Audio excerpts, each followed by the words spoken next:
Good morning, dear hearts. We are now on lesson 312. Please subscribe. Going to bring in a few old, golden oldies, let's say, okay, from the very beginning of our first 50 lessons to help with today's lesson. In today's lesson, I see all things as I would have them be. We'll start with the first sentence, though, and it is, perception follows judgment. But what comes before that? What comes before the judgment? A thought. A thought always comes first. That is, everything begins with a thought. So I have a thought, and now I immediately judge that thought. Is it a good thought or a bad thought? And then I have a perception. I project what my judgment is about that thought. Having judged, we therefore see what we would look upon, for sight can merely serve to offer us what we would have. To go back, way back,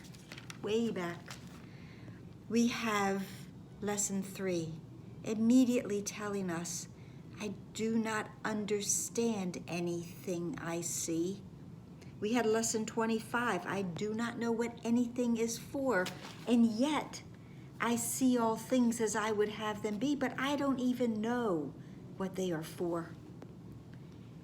And then we have lesson 6, that I am upset because I see something that is not there.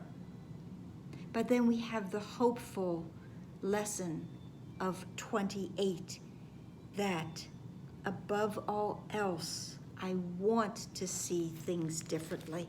I want to see things differently. I see all things as I would have them be, but I want to see things differently.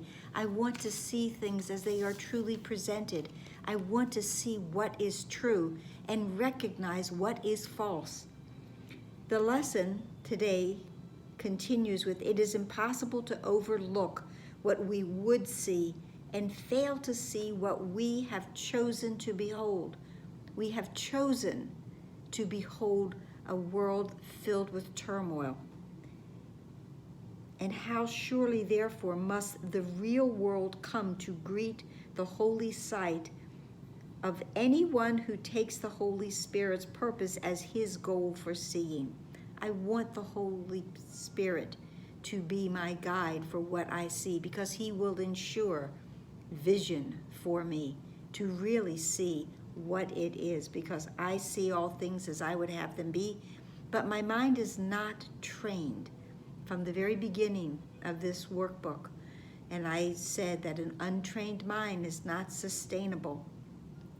My untrained mind will not see anything that is sustainable, anything that will last. Well, what will last?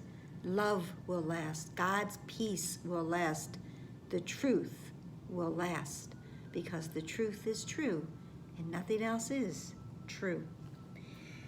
And he cannot fail to look upon what Christ would have him see and share Christ's love for what he looks upon when I ask the Holy Spirit to guide me, that he will show me the purpose of everything I see.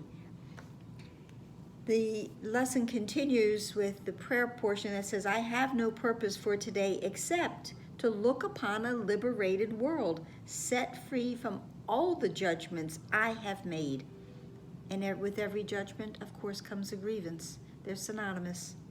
Father, this is your will for me today, and therefore it must be my goal as well, that I want to see truly. I want to see the meaning that God would have me see in everything. And just for a moment, we'll go back to our relevant thought, what is the last judgment?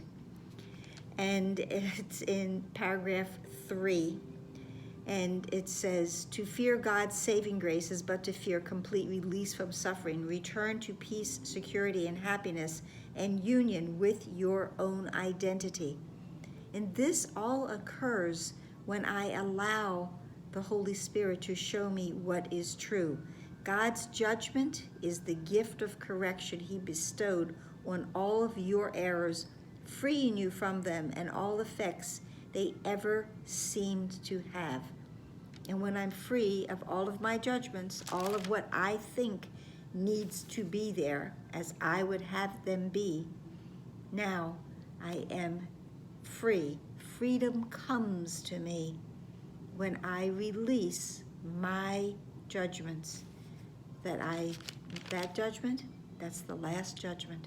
I will judge no longer, and I will be happy, and I will be free. That's it for today. Please like, please share, please subscribe. I hope this helped. Please comment, please pray. Please be here tomorrow. This little section is about us seeing differently, a new perception.